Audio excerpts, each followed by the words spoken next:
I am so excited to welcome you to our Impact Collab on Government Affairs and Collective Action.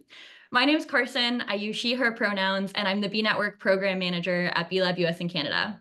We have a lot of really great content in store for you over the next 75 minutes, so let's hop into it.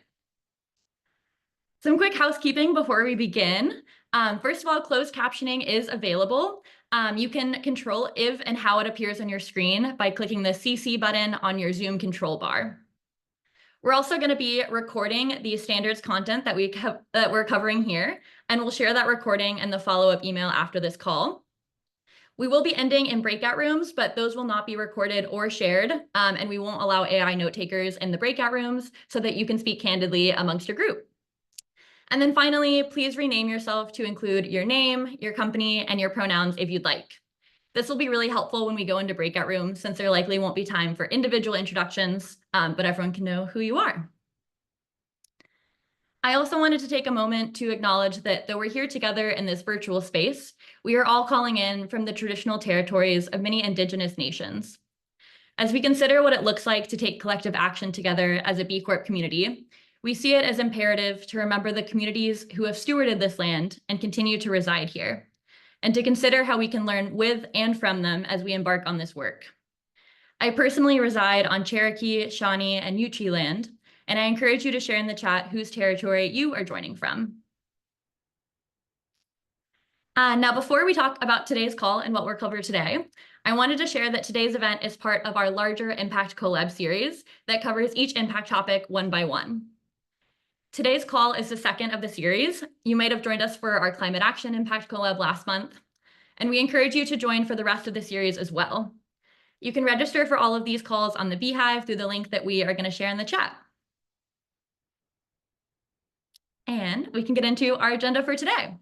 So today we're going to start with an overview of the impact topic and requirements from Grace Sun at B Lab Global and Grace Mauser and Holly Ensign-Barstow from B Lab US and Canada.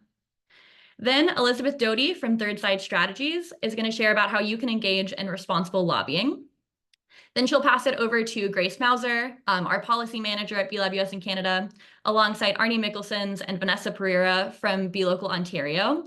And they're going to share about how you can engage in policy advocacy and work with the B Local to meet the collective action requirement. Then we're going to go into a Q&A. And a quick note on the Q&A, please submit all of your questions via the Q&A function in Zoom rather than sending them in the chat. This lets us keep track of the questions that we want to answer at the end, and you can also upvote the questions that you'd most like to see answered live in the Q&A section.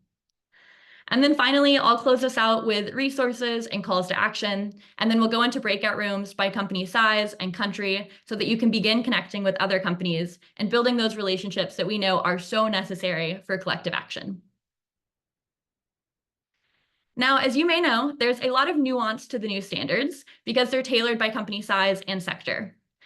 Our goal today is to give you an introduction to the topic and to begin to answer your general questions on the government affairs and collective action impact topic. We also hope that you'll leave with examples and lots of resources to help you meet the requirements. But to set some expectations for today, we might not be able to dive into the specifics for your specific company because we want to prioritize questions that are relevant to the majority of attendees. Additionally, our assurance model is still in development, so we will share information as soon as we have it, but we can't answer specific questions about that.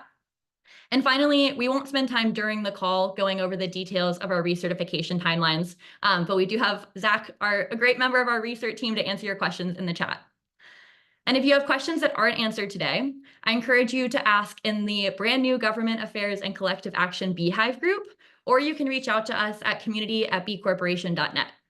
We are always here to help, but we also want to make sure that this call is relevant for everyone and focuses specifically on the government affairs and collective action impact topic. Now, before we get into the impact topic overview, I want to share some info that will hopefully help you in understanding the new standards for your company's context.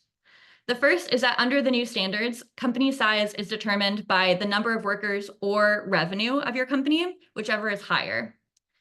This information is also included in the knowledge base article that we'll link in the chat in case you need to reference it later. You'll also hear us talk about year 0, year 3, and year 5 throughout the call. Year 0 requirements are those that need to be met by the company's initial certification, whether you're already a B Corp or not. Year 3 requirements will be met by year 3, year 5 by year 5, and at each of those years, you'll also need to meet the previous year's requirement. So by year 5, you'll also be meeting the year 5, year 3, and year 0 requirements. So hopefully that just helps with setting up the big picture for the standards. And now I'm going to pass it over to Grace to jump into the impact topic. Hi, everyone. So nice to see everyone here today. Thanks so much for joining. My name is Grace. I use pronouns she, her, and I'm on the standards team at BLab Global. And so, yeah, really looking forward to diving a little bit deeper into this impact topic here today, government affairs and collective action. And you may hear me refer to it as GACA in our presentation today. And so what really excites me about government affairs and collective action is this idea that individual company actions, they create incremental change, while collective action can really transform systems. And individual company actions are, of course, incredibly important. That's where the impact actually happens, the environmental, social impact. And it also signals to the stakeholders around you that these types of impacts, these are the new business norms. And as different stakeholders, companies work together with other stakeholders, like those in our communities, different companies, the governments, we can collectively really amplify our impact in ways that can feel impossible alone. And so these new standards, they're an evolution in our understanding of what can really drive systems change.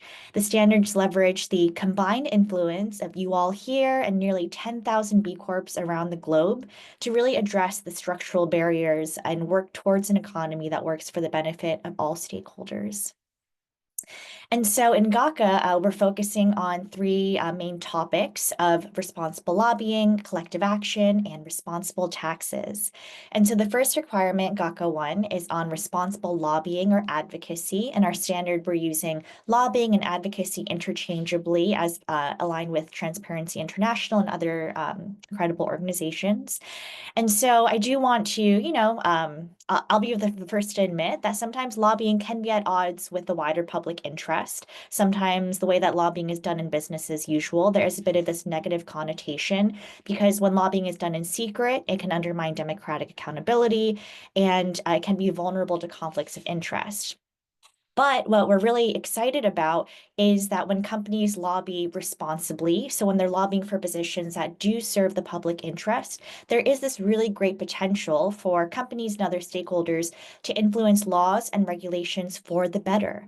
Companies can engage with public officials or launch public campaigns to really influence legislation that can result in positive social or environmental impact.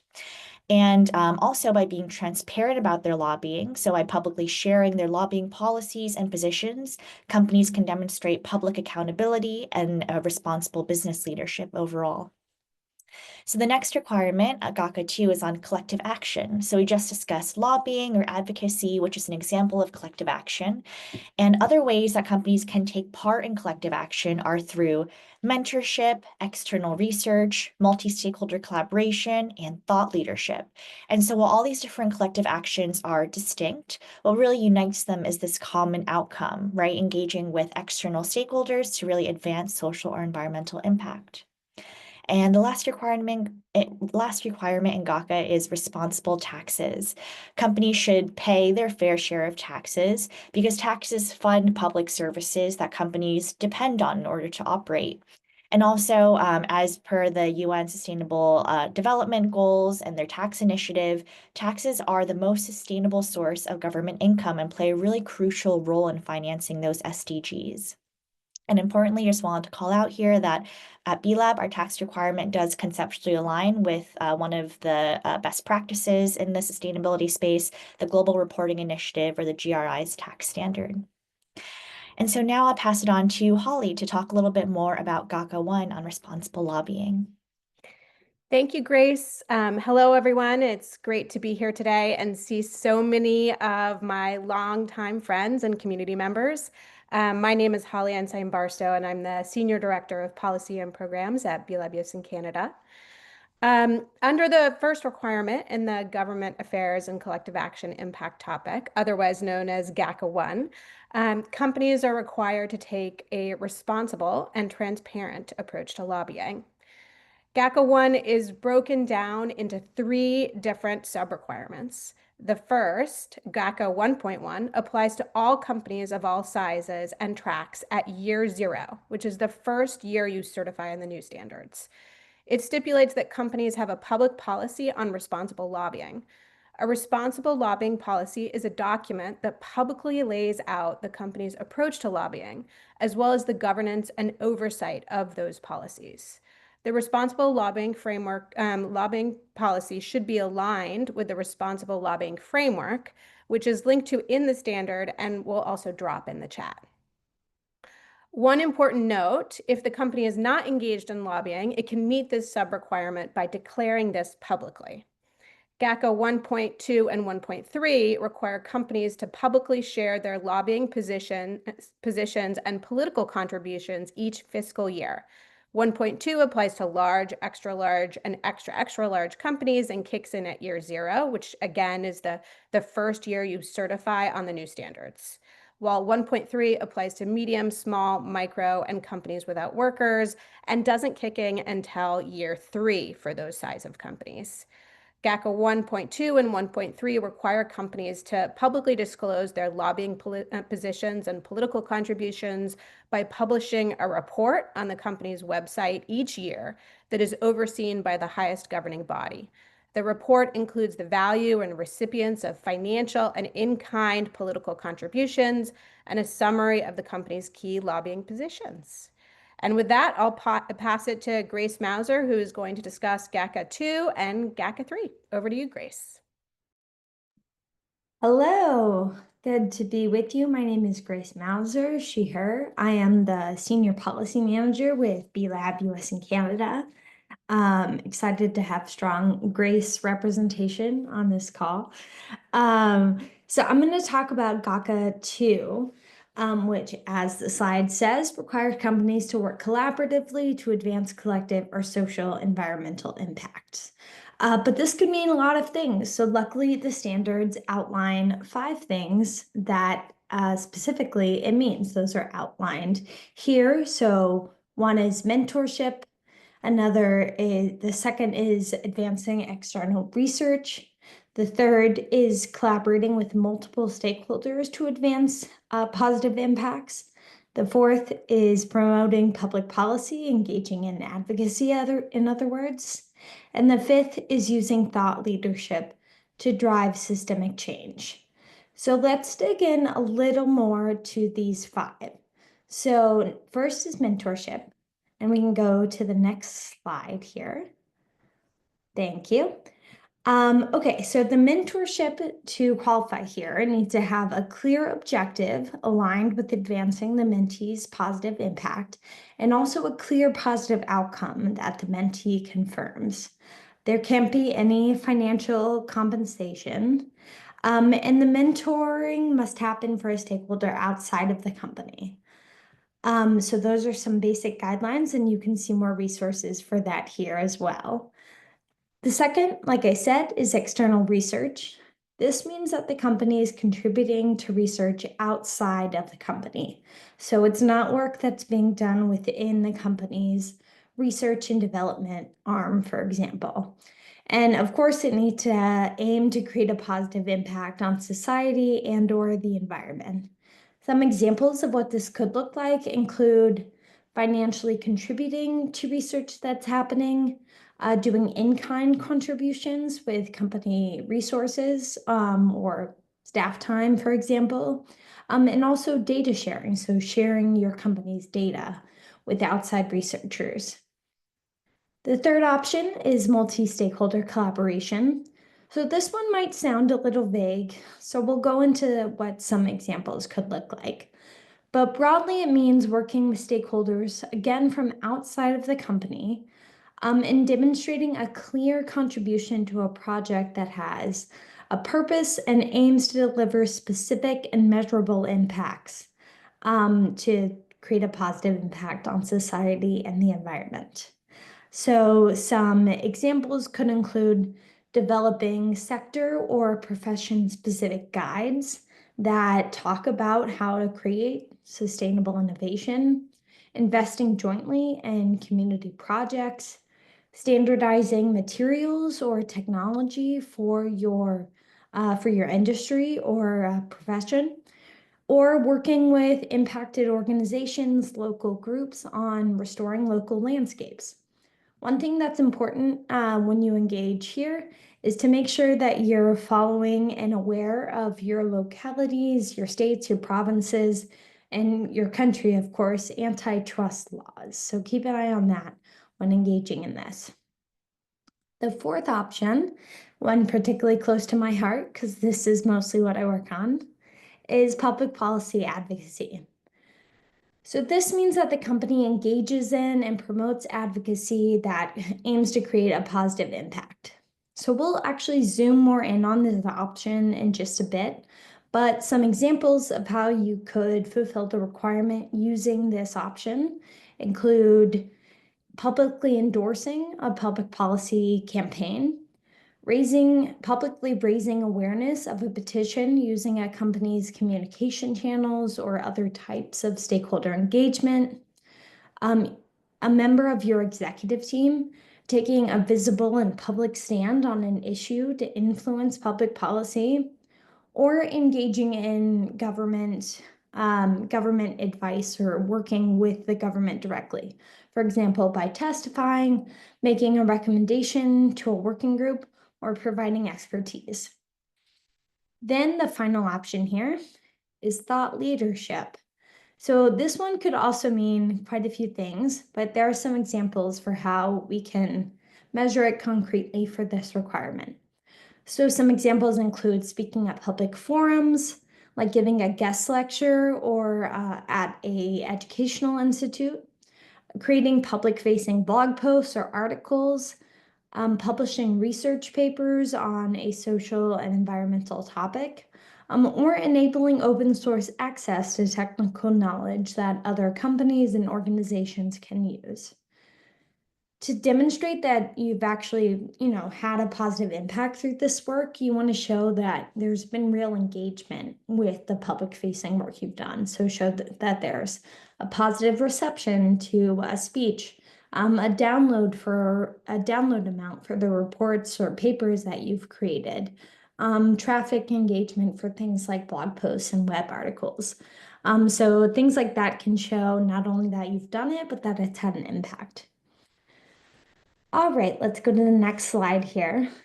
So to what Carson was talking about earlier about how this scales, all companies are required to engage in collective action, but the larger a company is, the more actions they need to engage in.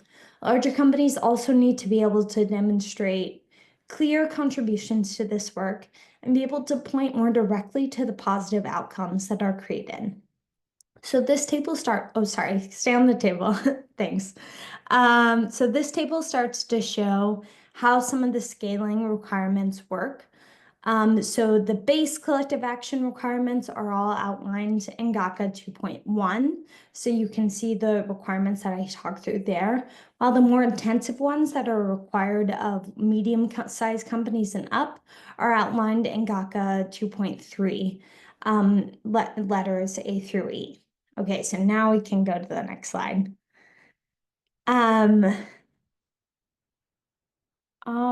Sorry. I think I skipped a slide. It's fine. So you can basically see that the number of actions required goes up as company size goes up. Apologies, I think I messed up my slide count there. But let's go ahead and start to talk about GACA 3. All right, so we won't be speaking extensively on this requirement because it only applies to extra large companies. But broadly, responsible tax practices involve aligning tax strategies with the spirit of the law, not just the letter of the law.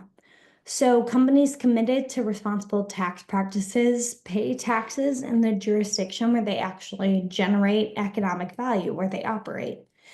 In addition, by sharing their tax practices publicly, companies create public accountability and in turn reinforce their contribution in tackling social and environmental challenges. So this only applies to large companies, extra large companies, like we said. If this applies to you, we are working on more intensive resources to approach this, and we've been in contact with the B team. They have some resources available here already. And we're also exploring creating a cohort, a peer cohort of people in this size category to work on this together. So if you're interested in doing that, you can email us directly, and we're starting to work on that, and we'd be happy to plug you in. Okay, so now it is my pleasure to hand things over to Elizabeth. Yes, now it's my pleasure to hand things over to Elizabeth Doty of Third Side Strategies. She's the executive director there. So Third Side Strategies is a nonprofit think tank and advisory firm that helps companies strengthen their governance, their public affairs to reduce risk and enable long-term value for businesses and society. And actually, I believe it's launching today, so make sure you say congratulations to Elizabeth. She also is previously the leader of the Corporate Political Responsibility Task Force at the Urb Institute of the University of Michigan, where she was key in creating the principles for corporate political responsibility, which is a big reason we're so excited to have her here. She's really an expert on this topic. So Elizabeth, thank you, and please take it away. Terrific. Thank you so much, Grace. And I'm really excited about the launch of the new principles. Clearly, there are a lot of options, but this whole direction is so important to be really clear about how your missions as B Corps apply to your engagement in the public sphere and the systemic challenges that we're all facing around sustainable impact on society. And when you think about your year zero requirement and coming up with that responsible lobbying approach, do you do lobbying, to Grace Sun's point? How can it be responsible and constructive? So now, as we're transitioning from the Urb Institute, we had a lot of opportunities to talk with companies that wanted to be positive and trying to define what could that look like, what does it require to be positive and have an impact. Companies like Aspen Skiing, Danone, Pirelli Tire, and IBM. We had quite a wide range. So as you think about this, you can leverage some of their insights. Now, as we literally in 35 minutes launch the CPR Hub, Corporate Political Responsibility Hub, we hope to provide resources that can help you as you think this through.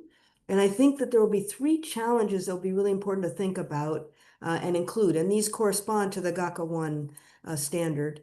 But the first one is the questions around when you engage, on what issues are implied by your purpose, and also what issues are you part of as part of the systems we all depend on? So democracy, elections, but what can you follow through on? It's difficult to engage in everything, and there's so much need. Secondly, what are your positions? So to meet the GACA 1.2 and 1.3, thinking through your positions so that they're specific enough. You're not just aligned with Paris, but with specific policies that apply to your industry, that you can advocate, that are needed by your purpose, but also help you weigh trade-offs. For example, where will you stand on permitting reform in your area or region? And then the last one is, how do you engage so you can do so responsibly? And this is both for impact, but also weighing trade-offs and managing affiliations and associations. So if you're part of an association such as the American Cleaning Institute that's working on sustainable packaging, what positions can you support in your affiliation with that association? How do you manage those? And for smaller companies, actually of all sizes, it's really important to be engaged in your trade associations on how they think through their positions and then how you can align with those. So we've got 2 tools, if you can build the slide here, that we think will be helpful in the near term, in addition to hoping you go to the site and you sign up so you get our monthly updates, because we have an ambitious timeline for more tools. So the first will be the ERB principles, and the second to come in the next few weeks will be a governance review guide that will walk you through in more detail. So let me share a little bit about those two tools and how you might use them. The first is the ERB principles, which, as Grace said, come out of our work with the Corporate Political Responsibility Task Force, which was in effect from 21 to 24, with some incredible companies in dialogue with each other. And we learned a lot. And I think these can help you manage those challenges, and actually maybe even provide some sample text. So the ERB principles themselves, which you'll get a link in a moment, have an opening statement that could be adapted as to your purpose in your responsible lobbying approach. And then there are specific principles that are informed by some of the global standards, but have some US specific details.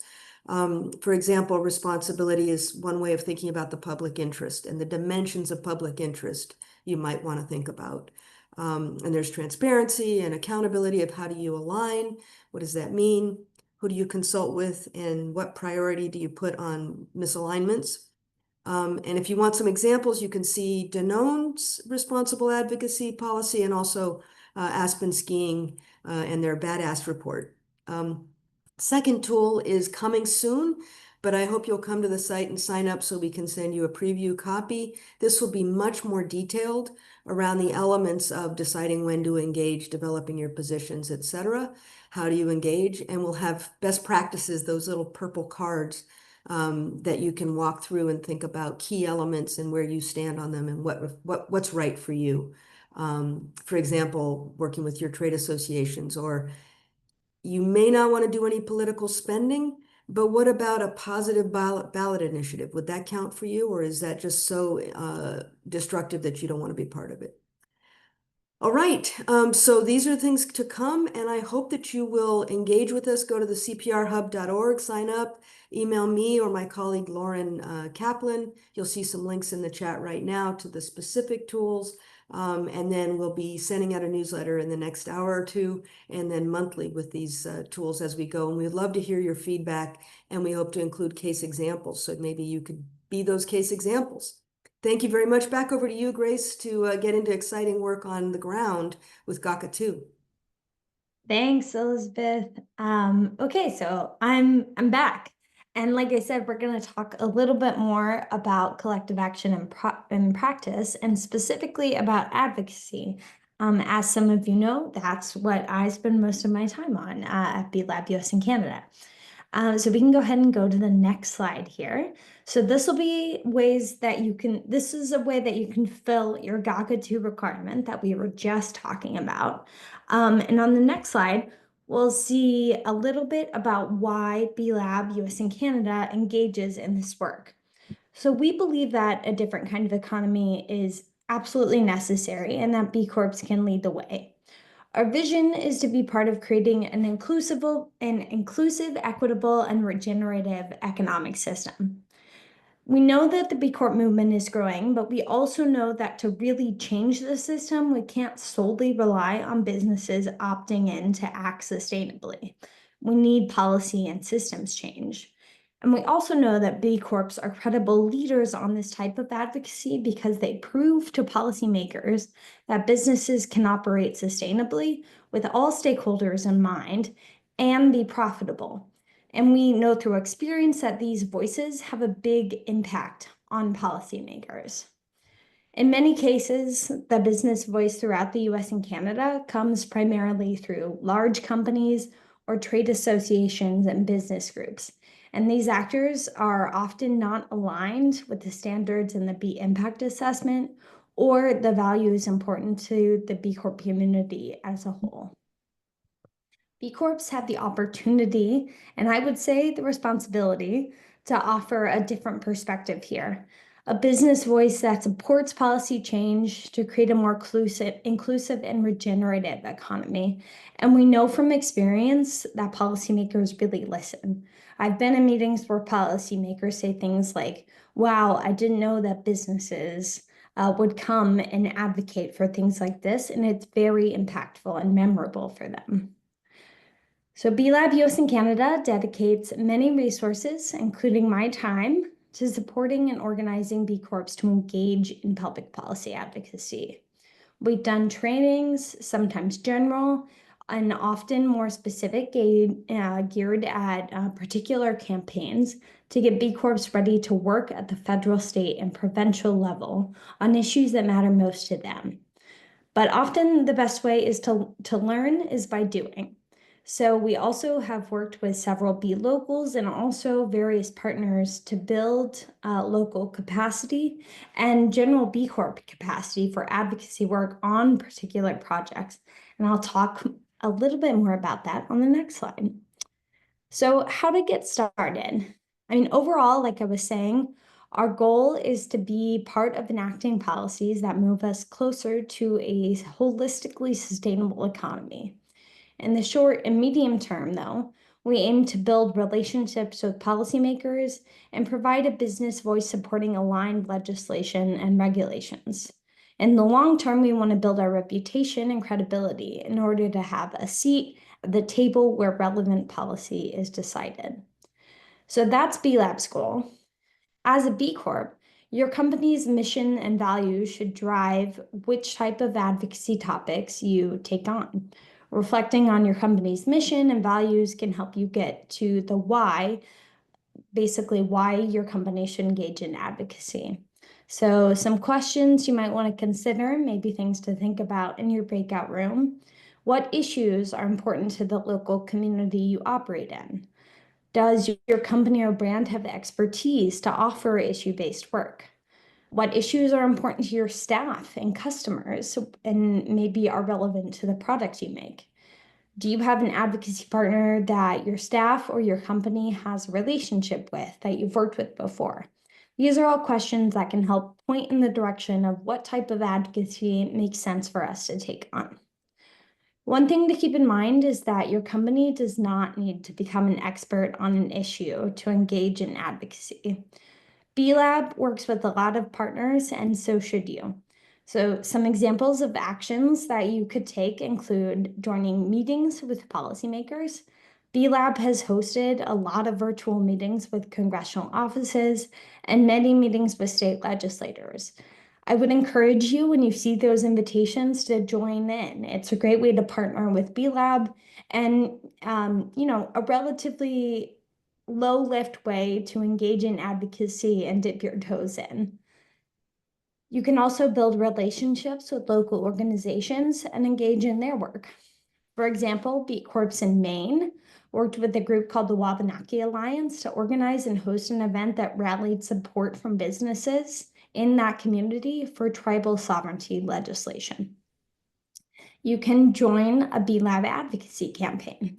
So like I mentioned, we have engaged in a number of different types of advocacy campaigns.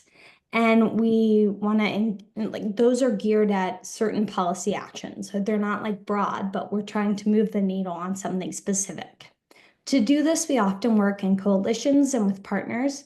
So things like the New York Businesses for Climate Justice, California Businesses for Climate Justice. We've also sent out calls for signers, for business signers on amicus. Oops, sorry about that. On amicus briefs and public letters. And we've asked companies to send testimonies and messages to key legislators. When B Lab does this and sends out these calls, we're trying to make it as easy as possible for companies to do this work. But we hope that the standards encourage you to answer this call. Another thing you can do is work with your B Local. A lot of B Locals across the country are heavily engaged in advocacy work. Florida for Good has organized a luncheon with policymakers. B Local PDX is developing trainings and campaigns with a group called Oregon Business for Climate. B Local Bay Area is developing collective action opportunities across our priority areas. And B Local Ontario has done just amazing work on exploring different ways to engage B Corps on local advocacy efforts. I'm not going to tell you exactly what they did because they're about to talk. But many of these efforts are interrelated and happen during the same type of project. So you can engage in a lot of different things at the same time, or you can pick and choose what makes sense for your company at that time. And you can find a lot more about this in our public policy and advocacy toolkit, which we'll drop in the chat and is already available online, but will be even more available online in shortly and through the standards. But now I'm going to pass it over to Be Local Ontario. And I'm thrilled to introduce Arnie Mickelson, who is a founder at Northern Village and chair of Be Local Ontario, and Vanessa Pereira, who is the advocacy campaign coordinator at Be Local Ontario. Like I teased, Be Local Ontario has been doing amazing work on advocacy and has really pushed the boundaries and done a lot of experimentation about what works best. So I will let them talk about what they've been doing.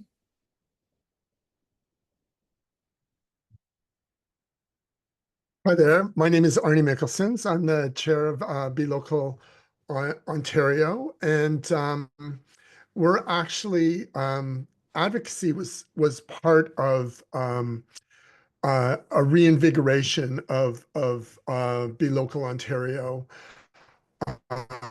We had a B Corp contact us about an issue called the Green Belt. We have a green belt around Toronto, and the government was wanting to sell off a bunch of that land, and they wanted a petition to actually stop that, which actually it was stopped. But part of that campaign was to reach out to our mailing list that we had before. COVID was not kind to us, but to go out and ask for people who wanted to restart Be Local Ontario. And we got 12 people in a meeting in February 2022. And that has kind of been the basis of what we are. The campaign that we're working on right now is called Fair Compensation for the Use of Municipal Lands. There is a law in Ontario that prevents specifically fossil fuel companies from municipalities charging fossil fuel companies for the use of their land. So they're not allowed to charge easement fees. And it just so happens that there is one fossil fuel company that provides the gas infrastructure for most of 99% of Ontario, and that's Enbridge Gas.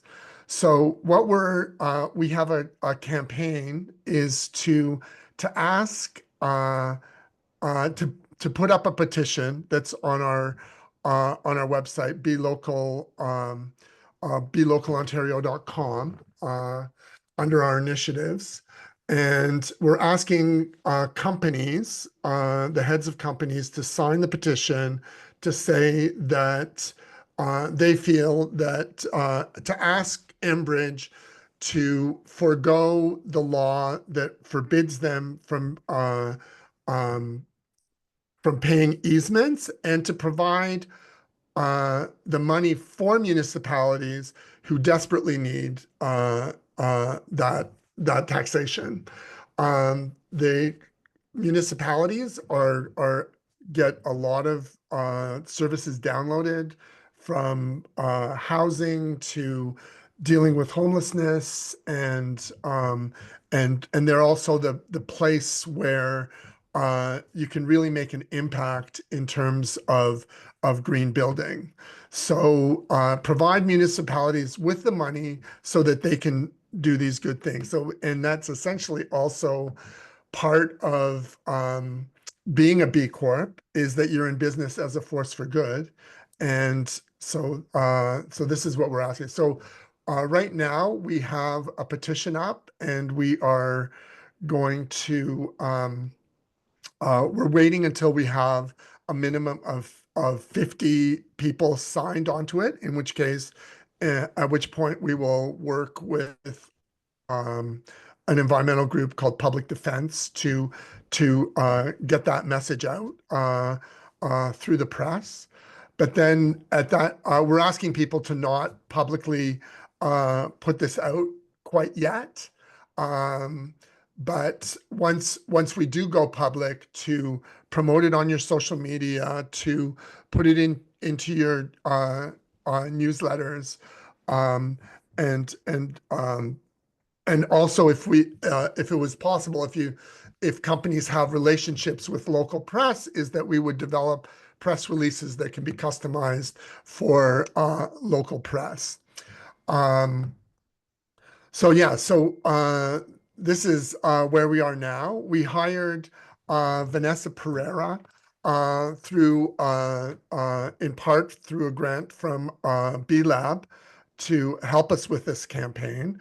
And I will pass it off to Vanessa to be able to talk about how we've contacted B Corps and how they're getting involved. Thanks so much, Arnie.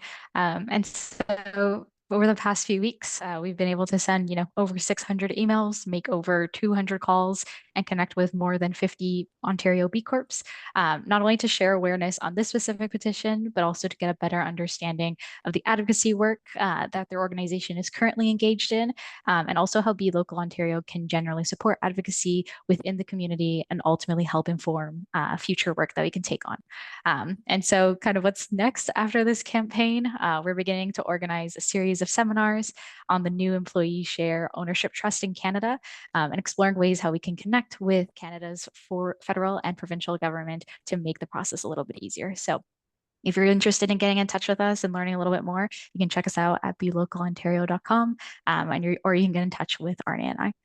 So yeah, I'll pass it off to Carson once again. Thank you so much, Vanessa. And thank you so much to all of our amazing speakers. I just want to give a round of applause to everyone who joined us today, especially to Grace Sun, Elizabeth, Arnie, and Vanessa, who took time out of their busy days and schedules to be here and share their expertise with you all. We are so grateful. And I also want to thank all of you, B Corp community, who showed up today to learn. It's a super exciting time to be transitioning to these new standards, and I and the rest of our team are super grateful that we get to do it in community with you all. So before we head into the Q&A, be sure to upvote any questions and share questions in the Q&A function that you would like us to answer live. And before we get there, I wanted to share some next steps for you to begin implementing everything that we've covered here today. The first one, as you've just heard, is to find a Be Local in your region or a Be Network in your industry or role and reach out. It's a great place to start to build those connections so that you can take collective action together. Next, get involved in B Lab US and Canada's policy work. As Grace shared, we're going to share a link in the chat to sign up for policy updates if you're interested, but you can also find out more information on our website. And then join the brand new Government Affairs and Collective Action group on the Beehive, where you can continue to ask questions and connect with your fellow B Corps. And then if you want to dive deeper into this content or review it in your own time, we have a brand new free virtual immersion course on government affairs and collective action. This is the first time it's been unveiled, so you'll get the first sneak peek of it. So I highly recommend checking out that course. It's super helpful. And then finally, we'll be sharing all of these resources as well as the ones mentioned throughout the call in a follow-up email after the call. So you can start diving into those, and please reach out to us if you have any questions. And then a couple extra updates. Be sure to join us for the next Impact Collab on justice, equity, diversity, and inclusion. It's going to be on June 18th, same time as this, 11 a.m. Eastern, 8 a.m. Pacific, and you can register on the Beehive. And then finally, if you haven't already taken our B Corp community survey that was emailed to you in April, please take it now. We're going to be using the results of it to guide what resources and programs we roll out to help you meet the new standards. So we really, really, really need your perspective and your thoughts. The survey is closing tomorrow. It might be extended, but I think it's closing tomorrow. So fill it out today, and we'll drop the link to that in the chat.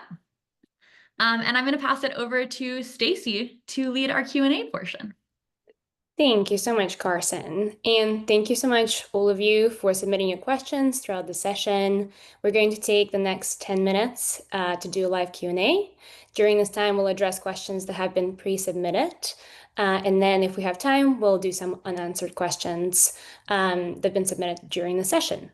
And for anything that we don't get to today, we're actively working to compile an external-facing FAQ document in the coming months to help address those. So thank you very much, and let's get started. So first question, and a few of you have asked it in the chat today, so thank you very much. can a company carry out two of the same types of action in the same year? For example, advocating for two public policy changes or mentoring two separate companies. And I'm going to pass it to Grace to answer this one.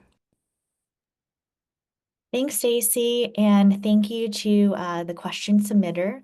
So the answer would be that if a company has to take two collective actions, then they are required to choose two of the 5 collective action options. So they would be two distinct ones, for example, advocacy and mentorship. I'll also call out that for year 0, only large, extra large, and extra extra large companies are required to take two collective actions. Amazing. Thank you. And then we'll go into the next one. Perfect. So I'm from Canada. How does the lobbying requirement affect my company? And I'm going to pass this one to Holly. Thanks, Stacy. So obviously the lobbying requirements are regulations are different between the United States and Canada. We've been diving into these issues to try and help create and gather resources for B Corps in Canada about how to fulfill this requirement. Some of the things that we have discovered is that Canadian companies are actually already required to be transparent about all of their meetings with policymakers and the topics that are actually discussed during each of those meetings. Monetary contributions to campaigns are also heavily regulated, and so might not be something that you really have to integrate into your disclosures on this issue. We are hoping to create some resources for Canadian companies that would help you in the same way that Elizabeth and the Herb Institute have created resources for US companies.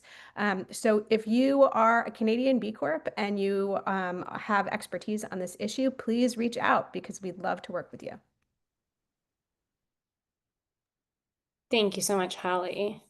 And then we have one more pre-submitted, and that is, how can I get involved with all the wonderful B networks to fulfill the collective action requirement? And I'm going to pass it off to Carson to take this one. Awesome. Thank you so much, Stacy. Surely I, as the B Network Program Manager, didn't pre-submit this question. So if you haven't heard, there are 42 B networks to choose from that are aligned on role, industry, identity, impact, or region. And some of them are already doing collective action. So as you heard from B Local Ontario, they're doing policy work.